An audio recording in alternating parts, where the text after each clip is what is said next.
Before we get into the episode, I am thrilled to announce that the EntreMD Business School is open for enrollment. The EntreMD Business School is the only school of its kind for physicians who want to build 6, 7, and multiple 7-figure businesses. Over the last 2 years, we have had hundreds of doctors go through the school with unbelievable results. Some of them run brands, some of them run private practices, some of them are coaches, some have other kinds of service-based businesses or product-based businesses. And we've had people come in and cross the 6-figure milestone, cross the 7-figure milestone, cross the multiple 7-figure milestone.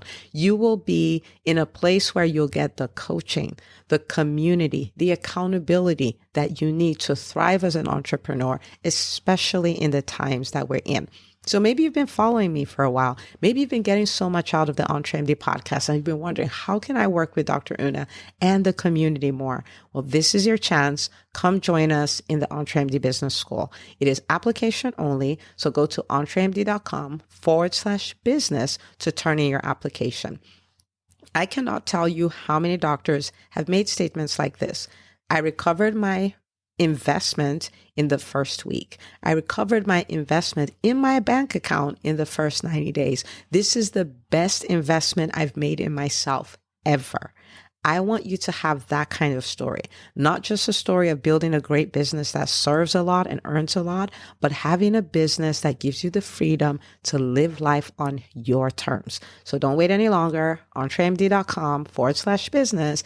And now for the episode. Well, hello, my friend. Welcome back to another episode of the EntreMD podcast. As always, pumped to be in your ears, and big shout out to you and thank you for leaving me a review, posting about our episodes on social media, sharing the podcast. It's always a great delight to hear about all the big changes doctors are making in their businesses because of the timeless principles they get from the podcast. And today we're going to talk about something really cool, and that is really what to do when new competition shows up. Okay. And this could look, many different ways. This could be you are in private practice and another, like maybe you're a family medicine doctor, another practice opens down the street from you, or maybe a new minute clinic, or the hospital establishes a primary care center right by you. It could look like you are a coach and you do a very specific thing and 10 new people now come in and do, something that is very similar. It could look like you do certain kinds of events or retreats and things like that, and there are new people doing it, right? And so the question is, what is your response to that, right? Like how do you protect your business? How do you not engage in mind drama? How do you go through that? And it's okay. And so today I'm going to give you, 3 really powerful things that you can do about this. And if you apply it, you'll be okay with the competition, right? So 3 things. So the first thing is, not to entertain any kind of hate.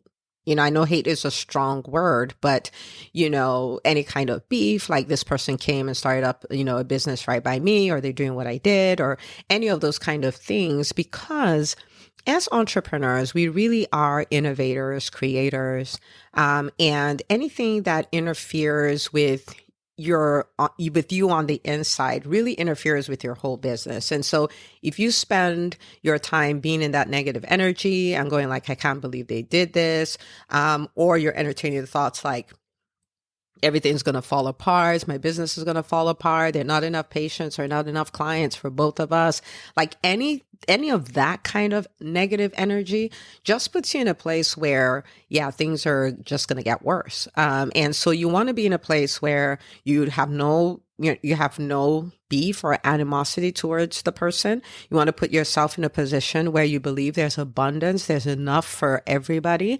You want to put yourself in a position where you will have a cordial relationship. You might not be best friends, but a cordial relationship with this person. And who knows, you guys might go on to collaborate and do all of those kind of things.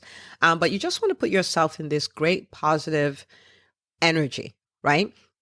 And it may take you a moment to really sit into the fact that, okay, there is abundance for us. There's enough for us. Put yourself in a position where my business will thrive no matter what. Just put yourself in that space. That's the starting point, is getting, like rid of any mindset drama, things like that. Okay. So that's the first thing. Now, having said that, sometimes people will do that and then sing kumbaya and go like, oh, I believe in abundance and there's abundance for everybody.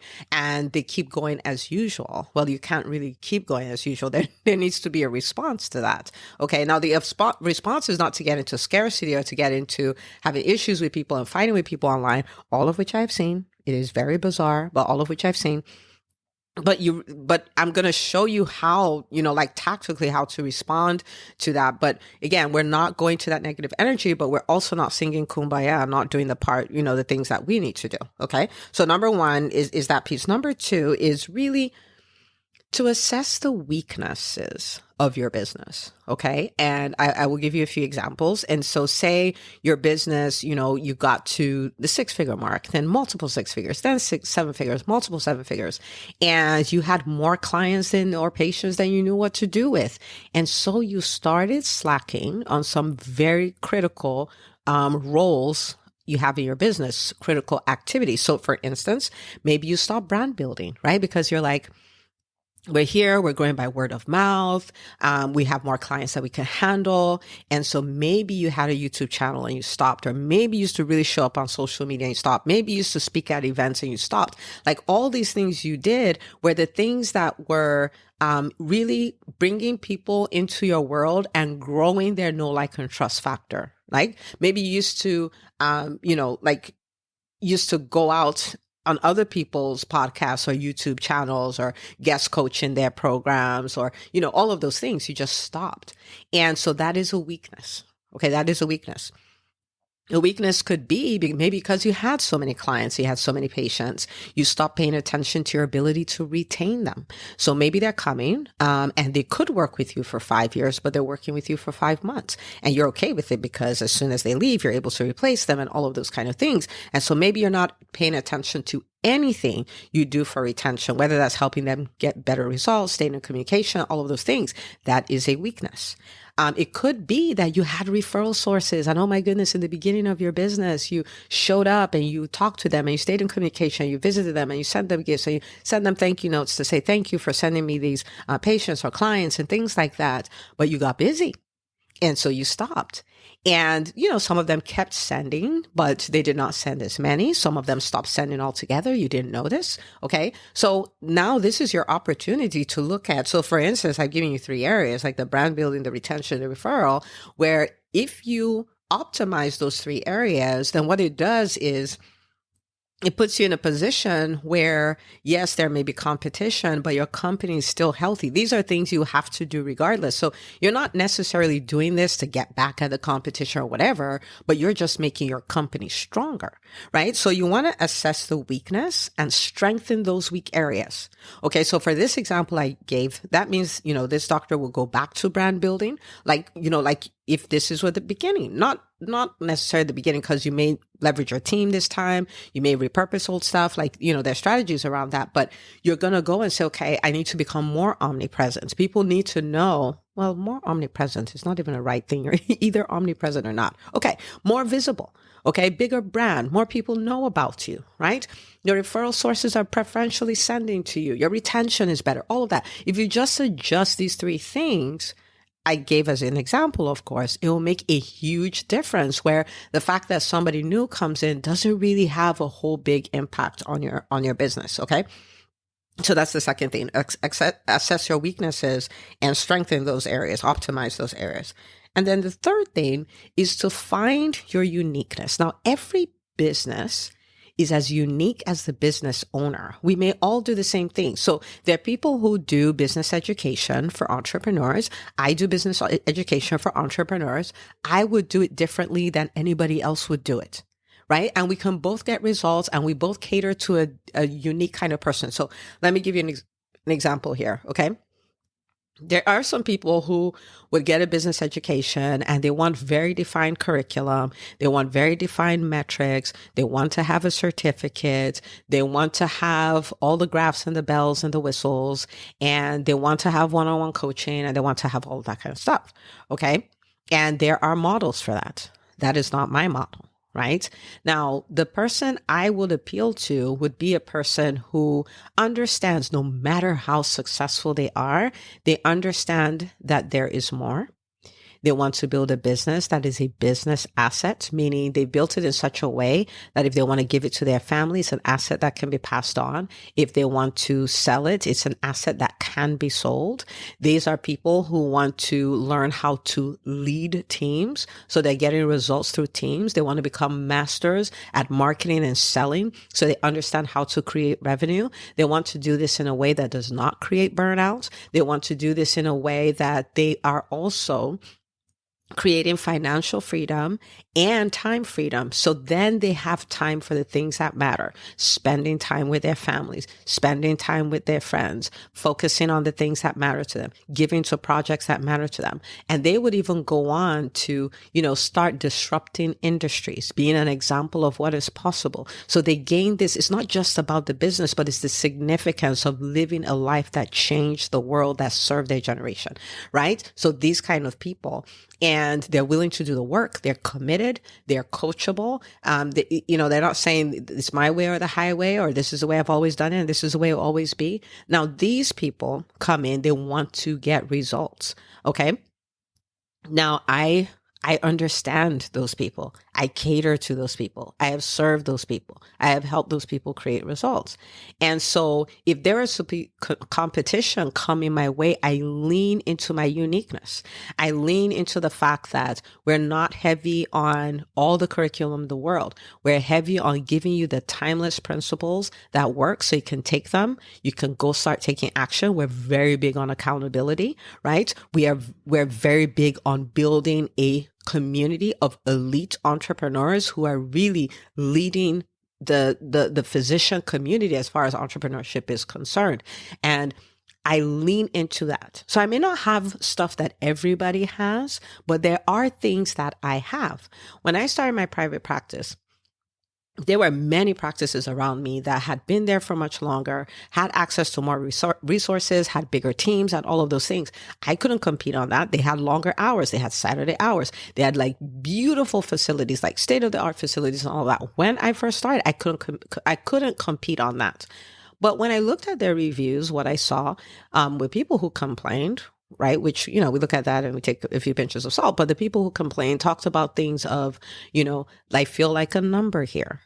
Nobody knows my name, right? And it's not personable, and things like that. Well, I was small enough that I could compete on that. So I didn't try to compete with the strengths of the other practices that were there.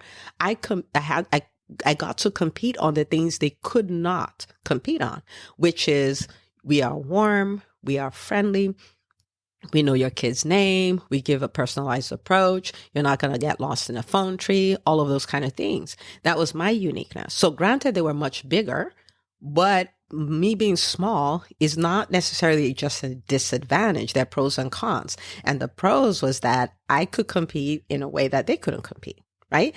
And so think about what makes you unique and don't think you don't have that. You could be the smallest practice and there's the biggest hospital coming.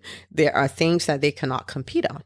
You could be a coach who's been in business for a year and there's another coach who's a veteran coach. There are things they cannot compete on, right? And you want to lean into what is that for me? What makes me unique? Right? What makes me stand out? What is different about me? It is like your fingerprint. It's like your entrepreneurial fingerprint. You want to lean all the way into that and take full advantage of it. It's what sets you apart. And it's what makes it impossible for someone to compete with you. People have asked me, like, have you ever worried about, people competing or people or that? And to be honest with you, I haven't, for a number of reasons. One is, really, I try to lean in all the way into what my assignment is. And my assignment is very simple. I'm going to help 100,000 doctors build profitable businesses so they can live life and practice medicine on their terms. And they, so they will do this through building all these, profitable 6, 7, and multi-7-figure businesses. And they, in turn, the 100,000 people will in turn turn around and influence the rest of the physician community, which is another 900,000 people, and would have completely disrupted what is going on for physicians everywhere. That's my assignment. And so I'm all the way in on my assignment. Now, the second reason why I don't worry too much about is I lean into my uniqueness. I spend time to get in touch with me and who I am and what makes me tick and what are non-negotiables for me and all of those kind of things. And I leverage all of that to serve the doctors who work with me, right? And so because of that, what I'm doing is not just something I read from a book. I'm not a theorist. I'm not, that's not who I am. I have created these results for myself. I've created these results for many, many, many clients. And I understand my unique giftings and talents and all of that. And I leverage the experience and my uniqueness to help more clients. And so it's hard to copy. You may look at something I'm doing and you're like, well, I'm just going to copy and paste that, but it's hard to copy. And so these are some of the things you can do. And if you do them, then you don't have to worry about the competition. I don't really think about that, right? But one is if someone comes into the space and they're doing the same thing I'm doing, whether in my private practice or a marketing agency or, EntreMD, I don't have beef with them. There will always be new people who come into the space, and we shouldn't want to stop them, right? Okay, now some people arguably could come into the space in a weird way, but people always do what people do, right? People do peoply things. Okay, and then I always lean in, okay, where are the weak areas in my business, right? Where are the weak areas so I can strengthen that, so I can optimize that, because leaning into where your business is weak and strengthening those areas is what will make you thrive, whether it is good times or it is bad times. Okay. So for instance, during the pandemic, a lot of businesses had their weak sides totally exposed. Like they did not realize they would have to look into those areas and optimize those areas, because that's where you make the margin. That's where you can get ahead. That's where you can thrive in the midst of challenges. And if you don't respond to that, just focusing on the strengths you have been leveraging is most times is not going to cut it, right? And so you lean into that and then you find your uniqueness and exploit this. This is something that you do, whether the times are good or bad, whether there's competition coming or not. When competition comes, when a pandemic shows up, when, market conditions change and all those things, you will be in a position to thrive in the midst of it, right? Okay. So I want you to go do this. So run an audit. Is there anybody I have beef with because they came into the space and they're doing what I'm doing, right? Like just fix that. Or I'm thinking scarcity. So because they've come in, now they'll take all the clients and there'll be none left for me. That's scarcity thinking, right? I want you to do, do an audit. Like where have I neglected in my business? What area have I neglected in my business because we've been doing so well, right? Is it the brand building? Is it the retention? Is it helping your clients get results? Is it the customer service? Is it building your referral base? Like, where have I neglected because we're all right? Right? And after that, just ask yourself the question, like, what is my uniqueness? What makes me different from everybody else?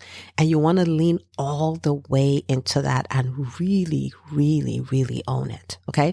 If you do this, you'll set yourself up to build a business that works when times are hard and when times are not, that works when there is new competition and when there isn't, that works when market conditions get rough and when market conditions are great.